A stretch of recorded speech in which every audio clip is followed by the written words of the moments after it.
Bonjour et bienvenue dans ce nouvel éclair d'infos.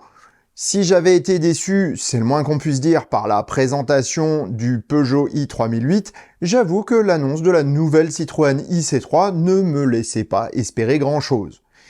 Eh bien, elle m'a finalement surpris, et voici pourquoi.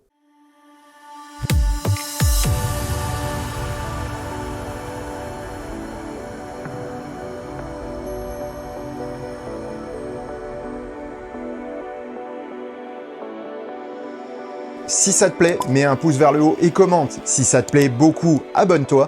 Et si ça te plaît vraiment beaucoup, dis-le partout. Merci. Lorsque j'ai commencé ma lecture du communiqué de presse de Citroën, je m'attendais à trouver les fadaises habituelles des services marketing. Et il faut bien avouer qu'elles étaient bien là. Ce que je ne m'attendais pas à trouver, c'est une auto extrêmement bien pensée et surtout en parfait accord avec ce que souhaite son public. D'un point de vue stylistique, la IC3 est un rappel du concept Oli. Elle semble très compacte sur les images, mais elle mesure tout de même un peu plus de 4 mètres de long pour 1,75 m de large. Cette impression de compacité est surtout due à sa hauteur. Avec 1,57 m de haut contre 10 cm de moins auparavant, la C3 passe d'une forme entre crossover et berline à un franc SUV compact. Sa garde au sol est également largement augmentée et ce n'est finalement pas un mal. En effet, la IC3 doit se frotter à la ville et une position de conduite élevée combinée à une capacité à passer facilement les dos d'âne et autres trottoirs a du sens. Ces formes peu aérodynamiques en disent d'ailleurs long sur la destination de l'auto. Elles ont certes une efficacité douteuse à haute vitesse, mais en contrepartie offrent un espace intérieur plus que correct pour une auto de cette taille. Et c'est finalement ce qu'on lui demande. Si l'extérieur est en rupture avec les modèles Citroën actuels, nul doute que l'intérieur en surprendra aussi plus d'un. Historiquement, les intérieurs de la marque ont été innovants et teintés de futurisme. La IC3 reprend un peu de ce style, mais en le combinant à une simplicité et un côté pratique bienvenu. La planche d'instruments reprend un peu la disposition iCockpit de Peugeot, mais sans l'énorme renflement supérieur.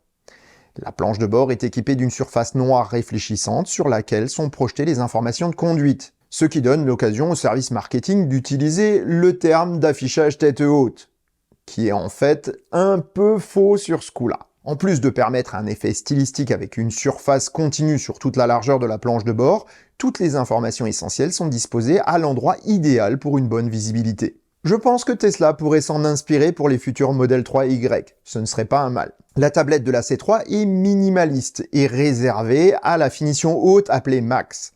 Pour la finition de base appelée U, il faudra se contenter d'un dock pour téléphone. Si la partie visible m'a agréablement surpris, la partie technique est à l'avenant. Dotée d'une nouvelle plateforme appelée Smart Car, la voiture est en totale rupture avec les autres produits Stellantis. Enfin presque. Elle est en effet dotée d'un moteur de 113 chevaux seulement. Et donc la nouvelle IC3 promet de ne pas être un foudre de guerre. Un 0 à 100 en 11 secondes et une vitesse de pointe de 135 km/h sont des valeurs qui choquent pour qui connaît le potentiel de la propulsion électrique. Il y a fort à parier que ce choix a été dicté par une efficience axée sur les usages urbains, mais aussi pour ne pas rendre obsolètes les gammes thermiques du constructeur. Il fallait leur conserver une certaine attractivité. Là où la petite Citroën surprend, c'est dans sa batterie. Dotée d'une batterie LFP, ce qui est une première chez Stellantis, elle adopte une capacité de 44 kWh. Grâce à cette taille tout à fait adaptée à l'usage d'une telle auto, l'autonomie s'élève à 320 km. Mais ce n'est pas tout, et c'est bien là que la nouvelle Citroën étonne encore une fois. Sa capacité de recharge maximale est de 100 kW. Le constructeur annonce une recharge de 20 à 80% en 26 minutes, ce qui représente une puissance de charge moyenne de 60 kW. Voilà qui est tout à fait correct pour permettre un usage pratique à cette nouvelle C3.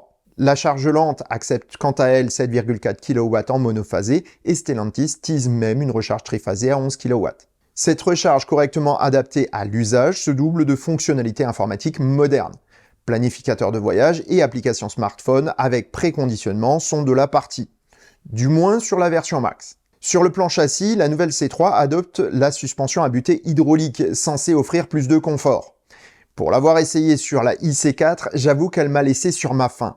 Ferme et trépidante sur les petites aspérités de la route, elle devient molle et mal amortie sitôt que les débattements de suspension s'avèrent importants, comme lors d'une prise d'appui par exemple. En clair, elle semble faire totalement l'inverse de ce qu'il faudrait. c'est préjudiciable au confort et à la tenue de route. À vérifier toutefois lors d'un essai sur la IC3 si le système a été amélioré. Reste un point important et sûrement l'une des plus grandes surprises, le prix de l'auto.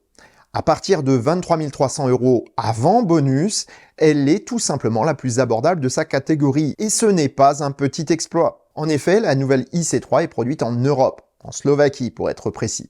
Même si sa batterie provient probablement de Chine pour le moment grâce à l'accord entre Stellantis et CATL, elle n'en est pas moins un produit européen. Citroën tease même un modèle à moins de 20 000 € avec une plus petite batterie pour 2025. Celle-ci aura toutefois un usage très limité avec seulement 200 km d'autonomie. Tout ceci met l'eau à la bouche, mais sachons garder la tête froide. Premièrement, le prix annoncé est pour la version de base U. Le prix de la Max avec toutes les fonctionnalités et la tablette centrale n'a pas été dévoilé. Deuxièmement, Stellantis annonce que les fonctions télématiques feront l'objet d'abonnements, mais ne précise pas l'étendue de ce qui sera payant mensuellement. On pourrait avoir une politique à la Tesla avec des coûts réduits, ou alors avoir une politique à la BMW où les abonnements peuvent s'avérer ruineux pour de simples fonctions comme les sièges chauffants par exemple. En tout état de cause, les doutes seront levés rapidement puisque la voiture sera disponible au second trimestre 2024 selon le constructeur. À suivre assurément. En conclusion, je pousse un ouf de soulagement à la présentation de cette nouvelle Citroën.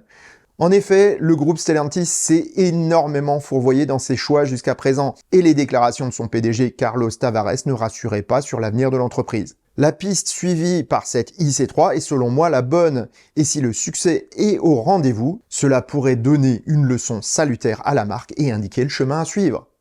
Oui, cette petite Citroën m'enthousiasme, je le reconnais. J'espère ne pas être déçu en allant la voir et l'essayer en concession prochainement. Et sur ces bonnes paroles, je vous souhaite bonne route et vous dis à bientôt pour un prochain épisode du Choucroute Garage. Portez-vous bien. Ciao.